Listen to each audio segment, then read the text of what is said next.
pemirsa IDX Channel, kembali lagi di Women's Talk yang menghadirkan wanita inspiratif di tanah air.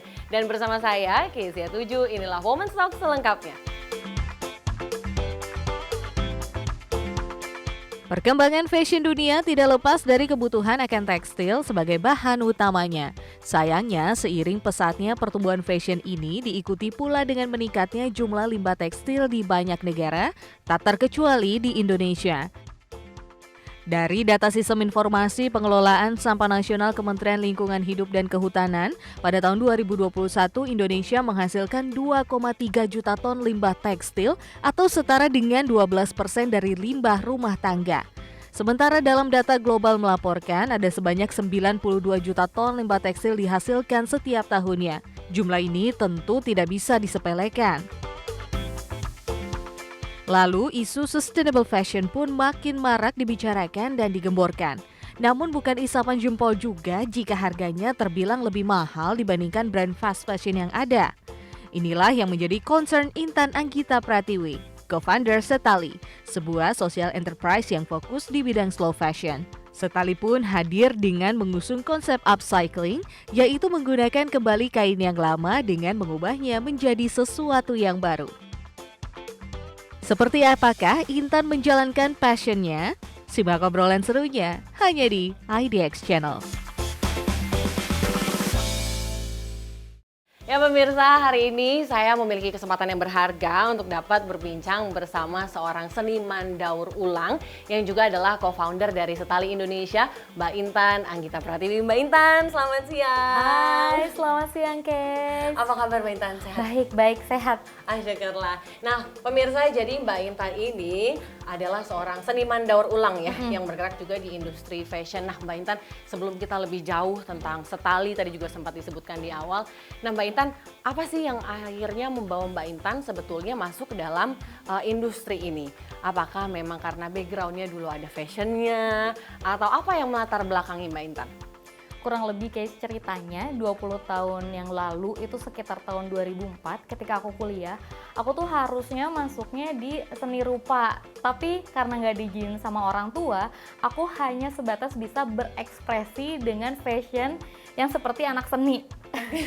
Jadi aku di situ gambar-gambar baju aku, formak-formak baju aku. Waktu dulu tuh belum ada istilah recycling. Jadi emang beneran pingin mengubah baju aku supaya orang-orang tuh bisa ngelihat, oh aku beda ya, aku nyeni ya. Nyeni gitu Ini ya. namanya juga masih remaja Masih kuliah ya? kan, masih kuliah. Dan dari situ tuh akhirnya aku keterusan bikin-bikin sampai tahun 2013.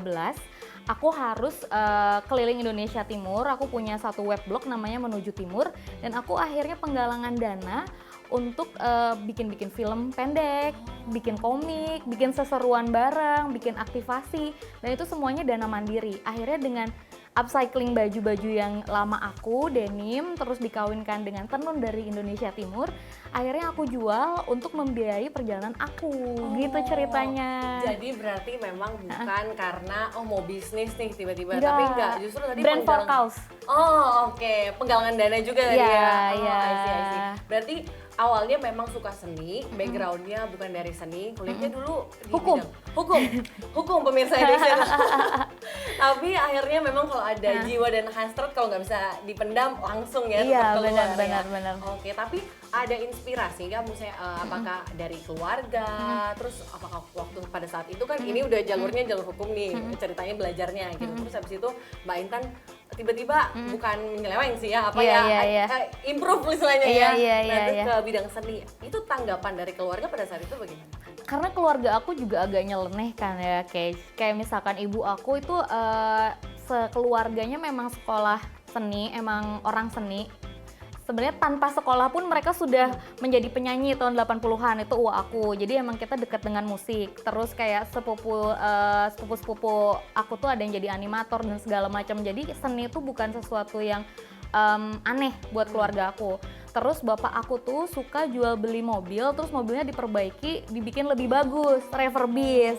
Terus kayak keluarga ibu aku tuh suka, namanya ada istilahnya nyemok. Nyemok itu tuh kayak semacam merajut tapi bukan merajut. Jadi kayak bikin apa ya namanya, turunannya dari konveksi, terus bikin baju jadi lebih indah gitu. Itu ada istilahnya smoke gitu. Nah itu pun sudah dilakukan oleh keluarga aku turun temurun gitu. Jadi masalah recycling ini tuh bukan satu hal yang asing ya sebenarnya. Jadi kayak mereka udah biasa aja gitu ngelihat aku yang agak nyeleneh ini gitu. Karena dari ayah juga tadi bukan fashion ya, kalau mungkin kalau dari ibu tentang fashion ya kan, tentang baju. Tapi kalau dari ayah tadi barang, mobil ya kan, Iya, Mbak Intan ya. iya. Oh oke. Nah tapi Mbak Intan ini kan berarti dari keluarga, dari dulu lah, dari muda udah terbiasa dengan yang namanya barang daur ulang. Tapi kan kalau kita lihat saat ini nih Mbak, dengan fashion yang sekarang gitu, yang begitu ya cepat istilahnya Iya, ya. betul. Kalau kita bilang industri fashion tuh nggak pernah mati, Benar. Mbak Intan ya kan. Iya. Nah Mbak Intan melihat ini seperti apa? Apalagi kalau orang kan punya pandangan stigma tersendiri lah terhadap recycling. Betul. Sebenarnya kalau aku sendiri, aku kan bikin setali bareng sama Andin. Andin Aisyah yang kita kenal kan dia icon fashion, terus kayak banyak brand-brand yang pingin tap in untuk dia endorse dan segala macam. Dia kan punya satu tanggung jawab yang kayak kita harus bikin sesuatu yang emang jadi solusi atas si fashion yang serba cepat yang kamu bilang tadi, Kay. Akhirnya aku bikin setali juga supaya menjadi penyeimbang di ranah fast fashion. Kita nggak against, tapi ada kalanya emang kita harus lebih slow down gitu. Nah dari situlah aku akhirnya bikin setali yang kita fokus di reuse, repair, sama recycling. Jadi kita bisa nggak take it for granted terhadap para seniman-seniman daur ulang yang di jalanan. Kayak kamu tahu tukang permak keliling yang pakai sepeda? Ya karena di komplek rumah ya kan. Betul, itu Mas Fahmi itu yang jadi penjahit aku sekarang, dia udah jadi recycling artist. Itu dari 10 tahun yang lalu tuh dia permak pakai sepeda keliling komplek. Jadi bareng sama aku selama 10 tahun untuk akhirnya belajar pola, belajar banyak hal yang ada hubungan sama recycling. Karena awalnya dia cuma repair kan, Iya, betul. kita bermula dari repair jadi tahu tentang recycling. Kalau reuse tuh gimana caranya supaya kita memakai dan merawat pakaian yang sudah kita punya. Kalau ada orang yang masih sering lah, kadang pakai buang. Bahkan sekarang banyak sekali isu tentang limbah fashion yang sangat besar. Nah ini apakah ini bisa disebut dengan salah satu solusi dari sustainable fashion? Maksudnya sustainable fashion yang dilakukan Mbak Intan ini solusi dari masalah itu tuh Mbak Intan? Sebenarnya yang harus kita lihat itu adalah mentalnya. Karena si yang beli, buang, terus kayak itu tuh ada istilahnya namanya throwaway culture. Dimana si throwaway culture itu tuh emang sudah mendarah daging untuk orang-orang yang masih mencari jati diri. Jadi itu emang fase-fase dan kita nggak bisa judgement. Kayak misalkan nih, aku pingin sustainable fashion tapi aku caranya pingin belanja second hand dulu, silahkan gitu. Kalau aku sih karena aku pingin ngasih reward sama diri sendiri, aku pingin beli brand yang harganya mahal, yang katanya dia ada sertifikasi organik, lalala, pingin dukung mereka, silahkan. Jadi semuanya tuh layernya banyak, guys. Jadi kita mau pilih yang mana. Tapi si throwaway culture itu kalau misalkan di penelitian aku kan lagi bikin buku judulnya Dunia Dalam Lemari. Dari penelitian aku tuh itu tuh emang fase manusia beda-beda. Kalau misalkan dia masih mencari jati diri dan masih mencari karakternya, tentu dia akan tidak puas dengan satu baju aja gitu nempel di badannya. Perannya buat apa? Dia harus tahu dulu hakikat pakaian yang dia pakai itu tuh apakah untuk dinilai oleh society atau dia memang tahu dan pingin masuk ke area social change yang dia pingin tahu siapa pembuatnya, dia pingin tahu apakah ini biodegradable, apakah ini akan memperpanjang usia pakaian. Nah kita mulai dari situ. Jadi mentality yang dibangun di sini adalah dari hal kecil. Aku ajakin teman-teman untuk beberes lemari adalah beberes jiwa. Jadi ketika kita beberes lemari, kita cari pakaian-pakaian yang sesuai dengan karakter kita. Kalau sudah tidak sesuai, mari kita sesuaikan dengan si recycling tadi, nge-upcycling atau bikin jadi barang baru dan memperpanjang usia pakaian.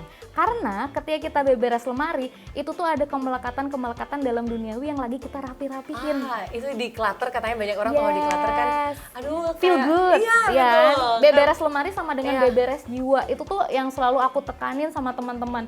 Kamu tuh bisa loh ngelakuin hal itu dari dalam diri sendiri dan kamu bisa ngelakuinnya juga dari rumah gitu. Nah ini menarik sekali ya, tadi padahal berawal dari kita coba bicara soal sustainable fashion, tapi tadi baru dikasih teaser-teasernya ternyata sustainable fashion itu nggak cuma soal recycling ya Mbak Intan ya. Tadi sempat terjeda dulu ya, padahal lagi seru-serunya kita lagi ngomongin sustainable fashion nih Mbak Intan. Tadi kan sempat dibicarakan soal bukan cuma recycling, tapi kalau mungkin buat pemirsa IDX Channel nih pengen tahu sebenarnya definisi dari Mbak Intan sendiri sustainable fashion itu apa Mbak Intan? Sebenarnya itu kan sesuatu hal yang berat banget karena arti dari sustain itu adalah terus-menerus dilakukan secara konsisten dalam jangka waktu yang lama. Jadi gimana caranya? Kan orang tuh banyak yang berpikir secara apa ya? Pesimis. Emang bisa fashion sustainable? Kan fashion semestinya cepat gitu. Yaitu fashion ketika masuk era industrialisasi. Dan textile art itu nggak cuma di Indonesia sayang. Jadi semuanya tuh ada tenun, ada batik tuh ada di negara-negara Asia. Kayak misalkan nih aku jalan-jalan ke Okinawa, itu tuh tenunnya mirip sama tenun yang di Garut gitu kan. Bukan milik kita doang sebetulnya. Iya, ini tuh sebenarnya adalah sesuatu yang ada hubungannya dengan peradaban tinggi aja. Itu textile art yang emang turun-temurun gitu. Dan sustainable fashion tuh menurut aku adalah kita kembalikan dengan bagaimana caranya kita berterima kasih dengan bumi, mengambil secukupnya, dan ya sudah, lakukan apa yang bisa kita lakukan. Kalau bisa ya swasembada sandang. Itu sulit kan? Aku aja sampai tersendat ngomongnya. Swasembada sandang tuh emang sulit, tapi bisa kok dilakukan. Salah satu contoh di Sumba Timur, di Waingapu, dia tuh masih nanam sendiri natural dye-nya, masih nanam sendiri kapasnya, terus ditenun. Dan itu tuh nggak cuma satu desa. Jadi satu tenun, kenapa harganya bisa belasan juta atau harganya bisa berjuta-juta, itu karena dilakukan kurang lebih 10-20 orang satu tenun tuh bisa. Jadi yang ngegambar orangnya beda, sama yang bikin kabakil, sama yang nyelup juga beda. Dan itu tuh gimana caranya supaya satu sama lain desa itu saling hidup. Jadi ekonomi berkelanjutan. Karena ngomongin sustainable fashion itu pasti akan masuk ke ranah circular fashion, pasti masuk ke arah sustainable economy gitu, circular economy. Jadi memang harus pelan-pelan sih. Iya, Kalau nggak overwhelm gitu. Jadi kayak misalkan kita mau ngomongin tentang sustainable fashion, ya bicaralah apa yang kamu bisa lakukan saat ini dalam waktu yang sangat panjang. Pemirsa Edek Channel mungkin tadi juga bingung nih, waduh Mbak Intan ini pakaian iya, sustainable fashion iya. Kalau mungkin bisa dijelaskan backgroundnya mungkin sebagai seorang sustainable fashion researcher ya, kalau tidak salah ya. Oke, Aku tuh kemarin tuh baru pulang, jadi bulan Januari, tanggal 1, pas tanggal 1 sampai tanggal 23 Maret nih aku pulang. Aku 73 hari di jalanan pakai mobil. Jadi aku camper vanan sama suami sama anakku. Jadi kita research untuk keliling Indonesia dari Jakarta, Sumba Jakarta untuk mencari para seniman wastra. Ada kain terbarukan, ada tenun, ada batik sama natural dyeing. Terus kita juga belajar dari para seniman wastra itu apa sih tradisi-tradisi yang mereka kesulitan regenerasi atau enggak, apa sih yang sebenarnya bisa kita jadikan katalis dan bisa kita bantu gitu. Karena sebenarnya yang jadi masalah di sustainable fashion di Indonesia, mereka selalu dibilang eksklusif dan mahal, padahal material diversity-nya yang tidak terpapar. Jadi yang tugas-tugas para peneliti yang ada di sustainable fashion atau yang suka passionate di fashion, itu gimana caranya supaya transparan supply chain-nya tuh ada petanya gitu. Jadi orang itu tuh nggak beli dari tangan ketiga, tangan 4 atau tengkulak dan lain-lain. Iya pasti aja itu kan marginnya besar dan berlipat ganda. Nah, apakah dengan yang trip tadi itu Mbak Intan itu tuh mencari inspirasi dari untuk maksudnya kan Mbak Intan juga sebagai seorang fashion artist lah ya, recycling artist mungkin disebutnya ya. Nah, apakah dengan trip itu inspirasinya tuh dari sana kah atau itu sebenarnya kebiasaan. Case kan dari yang aku cerita tadi dari tahun 2013 emang aku sudah melakukan perjalanan-perjalanan. Ini tuh berarti kali ketiga aku tuh jalur darat ke Flores. Nah sekarang agak lebih jauh lah gitu ke Sumba gitu. Kemarin tuh mau dilanjutin ke Larantuka tapi mobilnya nggak kuat gitu. Ya udah ayo kita pulang aja. Iya. Dan ya memang kenapa ya kita harus menjadi Indonesia? Karena sebenarnya Indonesia itu sangat luas dan bukan cuma di kota besar aja. Ketika kita bilang kita harus kenal sama Indonesia, ya kita harus mengenal saudara-saudara kita dari ujung barat ke ujung timur gitu. Iya betul-betul. Nah Mbak Intan tadi kan sempat disebutkan soal setali di awal. Nah mungkin pemirsa Edek Channel juga penasaran nih karena udah denger nih even lifestyle-nya Mbak Intan ini sendiri dari kuliah adalah yaitu tadi recycling, sustainable fashion, sangat tidak asing dengan daur ulang. Apakah setali ini adalah produk dari dambaan hati seninya Mbak Intan? Jadi kan si Setali itu social enterprise ya. Jadi memang awalnya tuh Andin tuh pingin bikin, dulu tuh namanya Salur. Andin bikin kayak dia tuh kan suka banget tuh kayak ayo penggalangan dana terus kirim kemana orang yang membutuhkan. Dia tuh suka banget fundraising. Sedangkan aku suka banget bikin-bikin.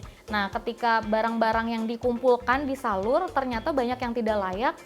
Terus aku ketemu di permusikan, karena aku kan kebetulan juga performing art management juga dunianya dan musik-musikan. Ketemulah sama Andin waktu aku jadi kurator Happiness Festival, terus cocok banget. Terus juga anak juga seumuran, jadi main bareng, terus kayak aku nih punya Salur, tapi permasalahannya ini. Nah, aku bilang kayak, oh kalau misalkan permasalahannya adalah fashion, kenapa kita nggak fokus di fashion yuk gitu? Kamu juga kan icon fashion. Oh ya udah, akhirnya kita bikinlah Setali. Setali itu respon terhadap barang yang menumpuk dari turunan si Salur itu. Salur itu dulunya startup yang mau mengumpulkan barang-barang terus dikonversi jadi fundraising untuk yayasan pendidikan. Tapi akhirnya kesumbat gara-gara barangnya banyak yang nggak layak dan banyaknya 80% tuh fashion. Jadilah Setali dan aku berdua sama Andin. Akhirnya kita berjalan dengan waktu, 5 tahun kemudian kita tuh sekarang punya 12 recycling artist. Jadi kita di sini tuh bentuknya koperasi dan juga kita bentuknya juga kolektif. Oke, gitu. nah ini menarik ya. Tadi memang dari awal, dari since the very beginning juga memang bukan untuk bisnis, tapi awal dari fundraising, terus kemudian ada problem masalah di tumpukan baju di fashion ini. Ada terus, bottleneck nih mau diapain gitu kan. Nah kemudian dijawab dengan pendirian Setali ini gitu. Dengan betul. tadi udah sempat disebutkan ada 12 recycling art. Nah sebelum kita lanjut pemirsa IDX Channel, ngobrol-ngobrol yang seru banget tadi nggak kerasa. Tapi saya lupa nih memperkenalkan sebenarnya Mbak Intan. Kita berdua ini lagi ada di rumahnya Mbak Intan. Tapi memang saya tahu kalau rumah seniman itu beda pemirsa. Even di belakang kita ini adalah wall hanging karya Mbak Intan sendiri ya. Mungkin bisa dijelaskan Mbak Intan karya-karyanya, terus keberadaan rumah yang mungkin orang bertanya tadi kan karena background yang kita yang sebelumnya juga kayak apakah itu rumah? Nah gimana nih Mbak Intan? Jadi sebenarnya rumah aku tuh ada namanya. Namanya Subo Family. Jadi Subo itu singkatan dari Sumum Bonum. Artinya tuh bahasa Latin diambil dari higher goods, apa-apa yang terbaik. Jadi sebenarnya kita selalu berupaya menjadi manusia yang terbaik. Jadi gitu. Jadi nggak ada ekspektasi apa-apa, tapi berikanlah semaksimal mungkin, seoptimal mungkin apa yang kita punya. Itu sih. Jadi vibingnya dari situ, terus orang-orang bisa main ke sini. Ini tuh semi museum gitu, guys. Iya, karena aku tadi suka tour, suka jalan-jalan. Jadi aku ngumpulin piringan hitam, kaset, gramafon juga. Jadi teman-teman bisa dengar musik-musik Indonesia dari sebelum kemerdekaan sampai yang kekinian itu bisa dengar di sini dengan kualitas audio yang optimal. Sambil makan masakan aku suka bikin tempe, tahu tempe dari scratch yang gitu-gitu, suka bikin-bikin. Jadi kita bisa bertamu ke sini. Ya. Tapi kita juga bisa dimasakin oleh Mbak Intan. Bisa gitu. Jadi emang di sini tuh sebenarnya jubahnya adalah listening bar, tapi sebenarnya kita brainwash orang-orang untuk menuju hal-hal yang sustainable gitu. Tapi kayak aduh tipis gitu. Mbak Intan tadi di segmen sebelumnya kan kita sempat ngobrolin soal Setali, kemudian soal ngomongin recycling artis yang sudah ada 12. Nah, perjalanan Setali tadi juga sempat disebutkan ya yang bersama dengan Mbak Andin juga kan. Nah, Mbak Intan, Setali ini boleh mungkin di-share sedikit lah gimana Setali bergerak, bagaimana Setali tadi pasti penasaran karena kan nggak cuma Mbak Intan sendiri sekarang kan, tapi justru menggandeng banyak recycling artis, menggandeng banyak orang, menggandeng banyak daerah. Nah gimana Mbak Intan? Jadi sebenarnya awalnya tuh kita benderanya yayasan, tapi kok isunya itu tuh kurang banyak orang yang minat di 5 tahun yang belakangan. Aku sama Andin tuh kadang suka pitching sama teman-teman yang memang bergerak di bidang yang sama, terus mereka selalu bertanya scale up-nya gimana, terus aku bilang ya kalau sampah semakin dikit ya semakin bagus, kenapa harus di scale up? Itu kan jawaban yang kayak agak ironi ya. Akhirnya aku hanya berjalan terus sama Andin sampai kita kepikiran untuk kayak ya udah deh kita bikin-bikin aja, fokus dibikin-bikin.